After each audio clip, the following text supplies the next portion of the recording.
ठरलं तर मग या मालिकेमध्ये पुढील काही येणाऱ्या भागांमध्ये आता आपल्याला खूप असा मोठा जबरदस्त ट्विस्ट पाहायला मिळणार आहे। आता नेमकं काय घडणार, कसं घडणार हे जाणून घेऊया आपल्या आजच्या या व्हिडिओमध्ये।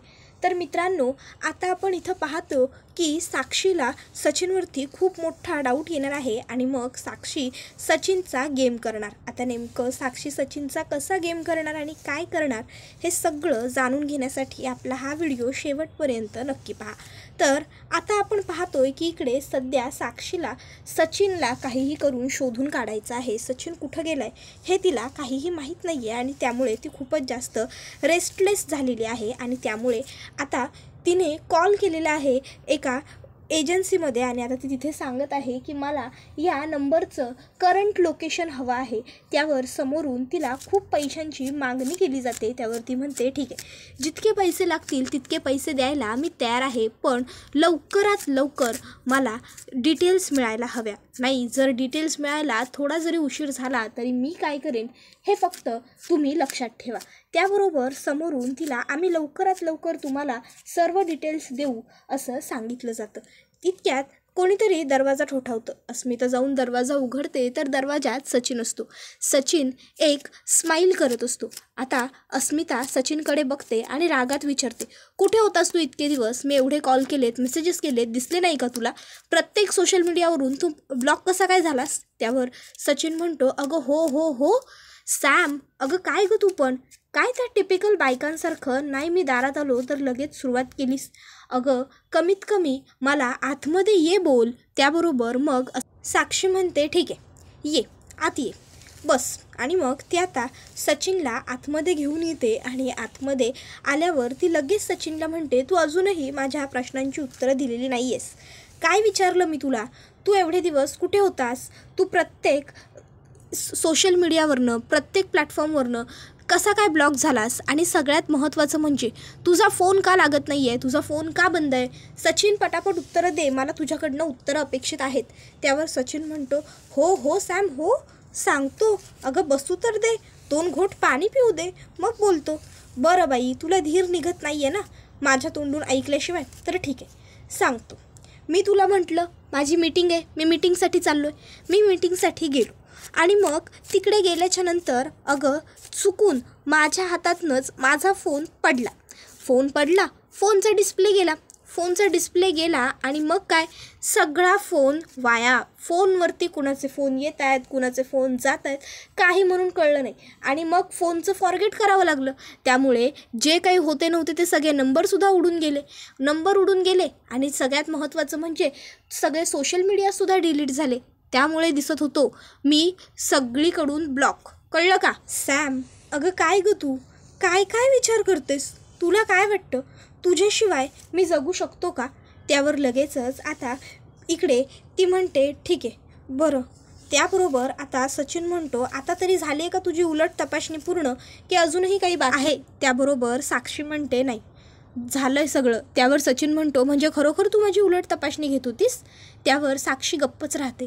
सचिन म्हणतो, अगं मस्करी केली मी, चिल, इतका त्रास करून घेऊ नकोस माझ्या जाण्याचा, कारण तुझ्याशिवाय मी सुद्धा आता जगू शकत नाही आणि त्यामुळे तुला सोडून मी कुठंच जाऊ शकत नाही। बरं चल, आता खूप झाल्या फिलॉसॉफी, खूप भूक लागली आहे। सॅम तू एक काम कर, मस्तपैकी ना आपल्याला काहीतरी छान जेवण ऑर्डर कर, तोपर्यंत मी जातो आणि पटकन फ्रेश होऊन येतो। मस्त फ्रेश होतो आणि तुझ्याबरोबर छान गरम गरम लंच घेतो। वा वा वा, काय मस्त, स्वर्गसुख, तुझ्याबरोबर लंच आणि पोटभर, वा मी आलोच फ्रेश होऊन। आणि मग आता तो फ्रेश होण्यासाठी म्हणून तिकडनं बाथरूममध्ये जातो। आता तो बाथरूममध्ये गेल्यावर इकडे साक्षी ही लगेचच महिपतला कॉल करते आणि ती महिपतला आता सांगत असते, तुम्ही यांना लवकरात लवकर इकडे या। त्यावर महिपत म्हणतो, काय झालं? त्यावर ती सांगते, सचिन परत आलाय। त्यावर हे ऐकून महिपतला छान वाटतं। आता ती महिपत बरोबर बोलतच असते, इतक्यात तिला त्या एजन्सीमधल्या माणसाचा फोन येतो। ती महिपतला म्हणते, अण्णा मी तुम्हाला करते थोड्या वेळात। आणि मग ती त्या एजन्सीमधल्या माणसाचा फोन उचलते तर तो माणूस सांगतो, मॅडम तुम्ही सांगितलेल्या नंबरचं लोकेशन ट्रेस झालेलं आहे. त्या नंबरचं लोकेशन दिल्लीमध्ये दाखवत होतं आणि दिल्लीनंतर त्या नंबरचं लोकेशन थेट मुंबईमध्ये दाखवते. त्यावर हे ऐकून ती म्हणते मुंबईत. त्यावर ते लोक म्हणतात नाही हो, म्हणजे मुंबईत आधी दाखवत होतं, पहिले दिल्ली नंतर मुंबई आणि आता पनवेल. त्यावर हे ऐकून ती म्हणते काय दिल्ली? अहो काहीही काय बोलताय, दिल्लीत कसं काय दाखवू शकतं त्या फोनचं लोकेशन? माझा माणूस जर दिल्लीमध्ये गेलाच नव्हता तर उगाचच्या उगाच काहीही फेकताय का मला पैशांसाठी? त्यावर आता समोरची व्यक्ती म्हणायला लागते अहो मॅडम, आम्ही का खोटं बोलू तुमच्याशी? खोटं बोलून आमचा काय फायदा आहे? तुम्ही आम्हाला सांगितलं ज्या नंबरचं लोकेशन ट्रेस करा, आम्ही त्याच नंबरचं लोकेशन ट्रेस केलं आणि तो नंबर कुठे कुठे या आठवड्याभरात ॲक्टिव्ह होता तेच तुम्हाला सांगतो. हा नंबर आम्ही सांगितलेल्या ठिकाणी या महिन्यात ॲक्टिव्ह होता खरंच. आता तुम्ही विश्वास ठेवायचा की नाही हा तुमचा प्रश्न आहे. यात तर आम्ही तुम्हाला जबरदस्ती नाही करू शकत, पण आम्ही जे बोललो आहे तेच बरोबर आहे. आता साक्षी फोन ठेवते. साक्षीला कळत नसतं की खरोखर नंबर ट्रेस करणारी ती लोक माझ्याबरोबर खोटं का बोलतील, माझ्याशी खोटं बोलून त्यांना काय फायदा मिळणार आहे. आणि तसंही त्यांना कुठे माहिती आहे मी कोण आहे किंवा सचिन कोण आहे. म्हणजे नक्कीच ती लोक खोटं बोलत नव्हती. याचा अर्थ सचिनच माझ्याबरोबर काहीतरी खोटं बोलतोय, सचिन माझ्यापासून काहीतरी लपवतोय. पण काय? नाही, सचिन काय खोटं बोलतोय, सचिन काय लपवतोय याच्या मुळाजवळ गेलंच पाहिजे. हे सगळं मला शोधून काढायला हवं. जोवर मी हे सगळं शोधत नाही तोवर माझ्या जीवाला शांती मिळणार नाही. पण कसं काय शोधून काढू? सचिन तर मला त्याच्या कुठल्याच गोष्टीपर्यंत पोहोचू देत नाही. काहीही करून मला सचिनपर्यंत पोहोचायचं असेल तर सचिनचा मोबाईल तपासावा लागेल. त्याच्या मोबाईलमध्येच बऱ्याच गोष्टी सापडतील. इतक्यात साक्षीला पुन्हा महिपतचा फोन येतो. साक्षी फोन उचलते. महिपत म्हणत असतो काय गं साक्षी, म्हणालीस फोन करते म्हणून आणि अजून फोन केला नाहीस, म्हणून मग शेवटी वाट बघून बघून मीच फोन केला. काय मग दीक्षित काय म्हणतोय? त्याबरोबर साक्षी म्हणते अण्णा मी म्हटलं ना तुम्हाला तुम्ही घरी या, तर तुम्ही घरी या. त्याबरोबर महिपत म्हणतो त्या दीक्षितचा गेम करायचा आहे का आपल्याला? त्यावर साक्षी म्हणते अण्णा हो काय बोलताय तुम्ही? तुमच्या मुलीच्या होणाऱ्या नवऱ्याचा तुम्ही गेम करायचं असं विचारणार आहात का तिला? त्यावर महिपत म्हणतो अगं मग मला कशाला बोलवती, मी तर तीच सगळी कामं करतो ना. त्यावर साक्षी म्हणत असते अण्णा मला सचिनवरती डाऊट आहे, सचिन माझ्यापासून काहीतरी लपवतोय, माझ्याशी खोटं बोलतोय असं मला राहून राहून सतत वाटतंय. त्यामुळे मला ना सचिनचा फोन चेक करायचा आहे. त्यावर मग अण्णा म्हणतात अगं करून टाक की मग. त्यावर साक्षी म्हणते अण्णा ही गोष्ट एवढी सोपी नाही आहे, सचिनच्या नकळत सचिनचा फोन मला तपासायचा आहे. जर सचिनच्या नकळत हे सगळं करायचं असेल तर मला कोणाची तरी मदत लागेल आणि म्हणून मी तुम्हाला बोलवते. तुम्ही एक काम करा, तुम्ही माझ्या घरी या, मग तुम्ही सचिनबरोबर बोलत बसा. त्याला बोलण्यामध्ये तुम्ही एकदा का गुंतवलं की मग मी तोपर्यंत त्याचा फोन तपासेन. कदाचित त्याचा फोन तपासल्यानंतर त्याच्या फोनमधून मला काही अशा गोष्टी सापडतील की ज्यामुळे मला सचिन नेमकं माझ्याबरोबर खरोखर खोटं बोलतोय की नाही याचे क्लू लागत जातील. याने मी सुद्धा फायद्यात येईन आणि सगळंच पुढचं सॉर्ट आऊट होईल. त्याबरोबर आता तिला ही जी आयडिया आलेली असते ती महिपतला सुद्धा आवडते. महिपत म्हणतो कधी येऊ, तू सांग लेकरा तेव्हा मी येतो. त्याबरोबर साक्षी आता महिपतला म्हणते अण्णा जास्तीत जास्त लवकर व्हायला हवं हे काम, मला या गोष्टीसाठी अजिबातच वेळ वाया घालवायचा नाही आहे. कारण जितका जास्त वेळ या सगळ्यामध्ये वाया जाईल तितकं जास्त माझं टेन्शन वाढत जाईल. आता साक्षीने असं म्हटल्यावर मग महिपत म्हणतो मी एक काम करतो, आजच्या आज येतो, आजच्या आजच आपण या सर्व गोष्टींचा निकाल लावून टाकू. त्याबरोबर साक्षी महिपतला होकार देते. त्यानंतर मग महिपत हा आता साक्षीच्या घरी आलेला असतो. आता इकडे बरोबर दरवाजा उघडायला आता सचिनच गेलेला असतो. आता सचिनने दरवाजा उघडल्याबरोबर महिपत लगेचच म्हणतो अरे वा वा वा सचिनराव, आले का तुम्ही परत? वा, तुम्हाला भेटून तुम्हाला बघून खूप खूप छान वाटलं, आनंद झाला. वा अहो पण एवढे दिवस होता कुठं तुम्ही? नाही म्हणजे आमची लेक उगाच काळजी करत राहिली होती ना तुमची म्हणून विचारतोय. त्याबरोबर आता सचिन हा म्हणत असतो अहो अण्णा तुम्हाला पण सांगितलं काही नाही महत्त्वाचं काम होतं तिकडे गेलो होतो. त्यावर महिपत म्हणतो अहो तुम्ही आलात हे कळलं म्हणूनच तुम्हाला भेटायला आलो, या जरा गप्पा मारत बसू. मग ते गप्पा मारायला बसतात. आता इकडे सचिन हा त्याचा जो मोबाईल असतो तो बेडरूममध्येच विसरलेला असतो आणि त्यामुळे आता साक्षीच्या बरोबर लक्षात असतं सचिनचा मोबाईल बेडरूममध्ये आहे. मग तिला आता बेडरूममध्ये जायचं असतं. तर सचिन हा आता महिपतला म्हणत असतो, बाय द वे अण्णा, तुमचं सगळं कसं काम वगैरे सुरू आहे, तुमचं सगळं छान सुरळीत सुरू आहे ना? त्यावर महिपत म्हणतो, हो हो, आपलं काय, देवाच्या कृपेने सगळं एकदम उत्तम. त्याबरोबर मग आता साक्षी म्हणते, बरं अण्णा, तुम्ही बसा गप्पा मारत, तोपर्यंत मी मस्तपैकी तुमच्यासाठी गरम गरम छान कॉफी बनवते. तुमच्यासाठी म्हणजे आपल्या तिघांसाठी पण. कॉफी पीत पीत गप्पा मारणं काही खासच बात आहे. मी आले. आणि मग ती आता लगेचच कॉफी बनवण्याच्या बहाण्याने तिकडनं उठते आणि थेट सचिनच्या खोलीत येते. आणि मग सचिनच्या खोलीत येऊन ती सचिनचा मोबाईल तपासू लागते. आता मोबाईलला पासवर्ड असतो. आता पासवर्ड काय टाकायचं आहे तिला सुचत नसतं. मग ती असंच 1 2 3 4 असा रॅन्डम पासवर्ड टाकते. पहिल्यांदा चुकतो, दुसऱ्यांदा चुकतो. मग ती सचिनचा स्पेलिंग टाकून बघते, तेव्हा सचिनची स्पेलिंग बरोबर येते. मग आता ती विचार करते की चला आता उघडून बघते. आणि मग ती फोन उघडते तर त्यामध्ये तिला फोटोज वगैरे काहीच सापडत नाही, कारण सचिनने प्रत्येक गोष्टीला लॉक लावून ठेवलेलं असतो. ती म्हणते, शिट यार, ह्या सचिनचं तर अख्खाच्या अख्खा फोन लॉक आहे, म्हणूनच तर हा इतका बिनधास्त बसला आहे बाहेर. कॉल लॉग नाही करू शकत, तिकडे चेक करते. आणि मग आता ती सचिनचे कॉल लॉग चेक करते तर त्याच्यामध्ये आता तिला अस्मित म्हणून एका नंबरवरून खूप सारे फोन आलेले दिसतात. आता ती विचार करते, अस्मित हा नंबर कोणाचा असेल, ह्या नंबरवरून एवढे फोन का आलेत सचिनला, जाऊ दे, नंबर नोट डाऊन करून ठेवला पाहिजे असा विचार करत आता ती तो नंबर नोट डाऊन करून ठेवते. तर एक दुसरीकडे आपण पाहतो की आता इकडे रविराज काका, प्रतिमात्या आणि तन्वी या दोघांच्या अपघाताबद्दल अर्जुन, सायली, रविराज काका बोलत असतात. तर बाहेर आता नागोबा हा प्रतिमाला स्मृतिभ्रंश व्हावा यासाठी प्रयत्न करत असतो.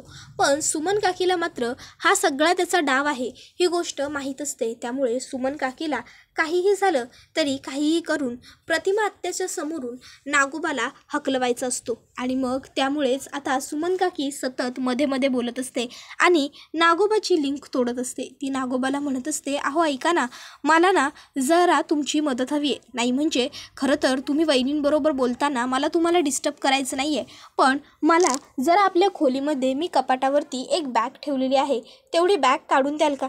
नाही हो, मी काढली असती पण मला काढता येतच नाही आहे, मला निघत नाही आहे, म्हणून मग शेवटी विचार केला की तुम्हाला सांगावं. तुम्ही जर मदत केली तर बरं होईल, थोडं महत्त्वाचं काम आहे. त्यावर नागोबा म्हणतो, ठीक आहे, चल, तुला कसली बॅग काढायची आहे ना ती बरोबर काढून देतो. त्याबरोबर आता ती त्याच्याकडे बघायला लागते. तर तो म्हणतो, अगं म्हणजे वहिनी, बॅग काढून देतो ना एकदाची हिला, एकदा का हिला आपण बॅग आपली काढून दिली की मग आपण दोघंजणं निवांत गप्पा मारत बसायला मोकळे, तू बसा इथेच, मी आलो. आणि मग आता तो आतमध्ये येतो आणि तो आता इकडे सुमनला घाबरवत असतो. तुझं काय चाललंय ना ते मला बरोबर कळतं आहे, पण सुमन तू जास्त हुशारी करू नकोस, नाहीतर आता तो सुमनवरती हात उगारतो. इतक्यात प्रतिमात्या त्या ठिकाणी पोहोचलेल्या असतात आणि प्रतिमात्यांनी हा सर्व प्रकार पाहिलेला असतो. आता हे सगळं बघून प्रतिमात्यांना नागोबाचा खूप राग येतो.